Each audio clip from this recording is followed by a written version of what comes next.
বাংলাদেশ নদীমাতৃক বিল, বাওর ও জলাভূমির দেশ। আর এই জলাভূমিগুলোর প্রাকৃতিক অলঙ্কার হলো শাপলা। এক এক ঋতুতে এক এক রঙে সেজে ওঠা শাপলা বিলে যেন ফুটে ওঠা বাংলাদেশের গ্রাম বাংলার সহজ সরল মায়াময় রূপ। আজকের এই ভিডিওতে আমরা জানবো শাপলা বিলের সৌন্দর্য, লাল শাপলার বিস্ময়কর জীবনচক্র আর বাংলাদেশের বিভিন্ন অঞ্চলের প্রকৃতি ও মানুষের সঙ্গে শাপলার গভীর সম্পর্ক। শাপলা শুধু একটি জলজ ফুল নয়, এটি বাংলাদেশের জাতীয় ফুল। আমাদের সংস্কৃতি, শিল্প, লোককথা, আচার অনুষ্ঠানে শাপলার উপস্থিতি বহুদিনের। বাংলার কাদামাটি ঘেরা জলাভূমির উপর ভেসে থাকা এই ফুলটি যেন আমাদের শান্ত মনের প্রতিচ্ছবি।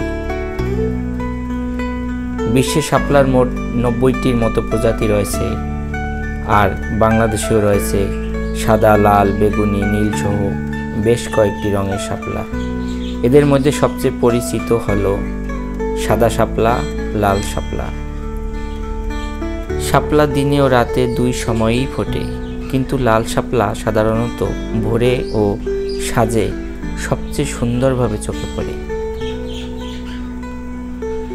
বাংলাদেশের প্রায় প্রতিটি জেলাতেই কোনো না কোনো বিল বা হাওর অঞ্চলে শাপলার দেখা মেলে। বর্ষাকাল থেকে শরৎ পর্যন্ত বহু বিল শাপলায় পরিপূর্ণ হয়ে ওঠে।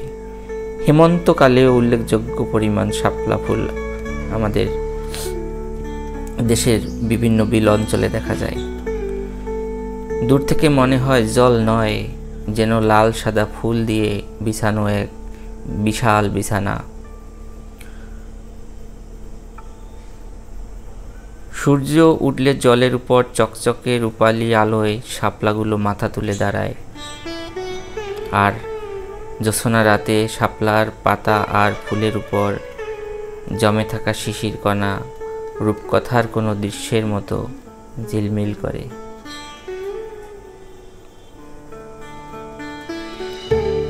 এখানে যে বিলটি দেখতে পাচ্ছেন, এই বিলে সবচেয়ে বেশি দেখা যায় লাল শাপলা।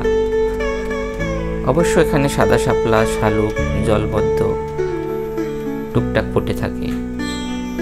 এখানে বিভিন্ন প্রজাতির পাখিও দেখা যায় বিলে। এখানে আছে পানকৌড়ি, ডাহুক, বক, চিল, বিভিন্ন রকমের হাঁস। এদের জীবনযাত্রার সঙ্গেও শাপলার গভীর সম্পর্ক রয়েছে।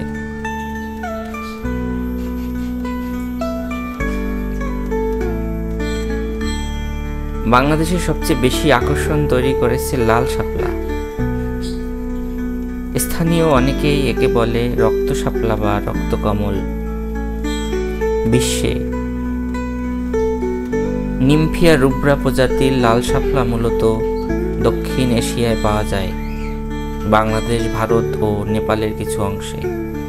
তবে বাংলাদেশের কিছু বিশেষ বিল যেমন গোপালগঞ্জ, গাজীপুর, নরসিংদী, নেত্রকোনা, সুনামগঞ্জ, এই সকল অঞ্চলে লাল শাপলার বিস্তার সবচেয়ে বেশি।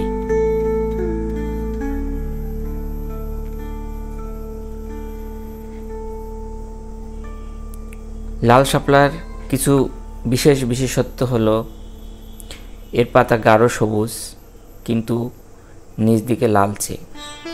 ফুলের রং সম্পূর্ণ রক্তিম লাল। সকালে সূর্য ওঠার সঙ্গে সঙ্গে এটি ফুটতে শুরু করে। লাল রং পানি ও আলো প্রতিফলিত করে একটি পুরোটাই রঙিন পরিবেশ সৃষ্টি করে।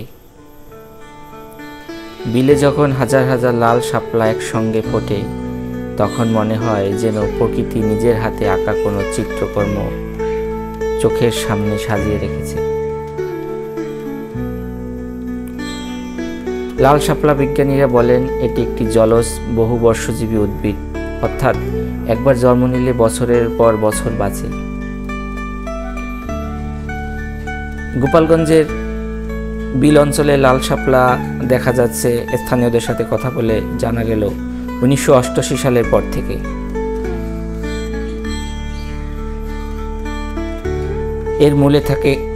এই শাপলার মূল থাকে কাদার মধ্যে এবং লম্বা ডাঁটা সোজা উঠে পানির উপরে ধরে ফুলকে। শাপলার জীবনচক্রের প্রধান ধাপগুলো হলো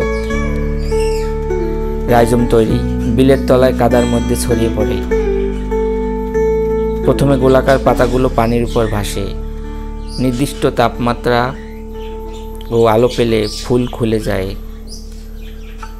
মৌমাছি, পতঙ্গ, বাতাসের মাধ্যমে এর পরাগায়ন ঘটে। বীজের বিস্তার হয়, পানির স্রোতে বীজ বহুদূর ছড়িয়ে পড়ে। প্রকৃতির এই চক্রই প্রতি বছর নতুন করে শাপলার বিস্তার ঘটায়। শাপলা শুধু সৌন্দর্যের প্রতীক নয়, এটি গ্রামীণ অর্থনীতির একটি অংশও বটে। শাপলার ডাঁটা খাদ্য হিসেবে বহুল ব্যবহৃত হয় আমাদের দেশে। শালুক, পানির নিচের যে কন্দ, ওটিকেও খাওয়া হয়। বাংলাদেশের বহু অঞ্চলে সবজি হিসেবে শালুকের জনপ্রিয়তা আছে। লাল শাপলা ও সাদা শাপলা অনেক জায়গায় ব্যবসায়িকভাবে সংগ্রহ করা হয়। ফুল বিক্রি, শালুক বিক্রি, পর্যটন সব মিলিয়ে অনেক মানুষের কর্মসংস্থান তৈরি হয়েছে। প্রতি বছর বর্ষা ও শরৎকালে হাজার হাজার মানুষ লাল শাপলা দেখতে বিভিন্ন বিলে যান, যেমন গোপালগঞ্জের কোটালীপাড়া, গাজীপুরের টেকেরঘাট, নরসিংদীর শিবপুর, নেত্রকোনার আটপাড়া।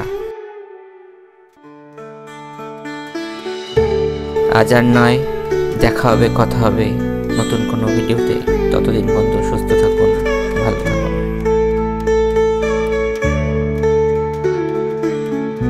দরবেশ সিরাশাই কয় তাই না বুঝে, দিন তো হয়ে যায় লালো এ বেলায়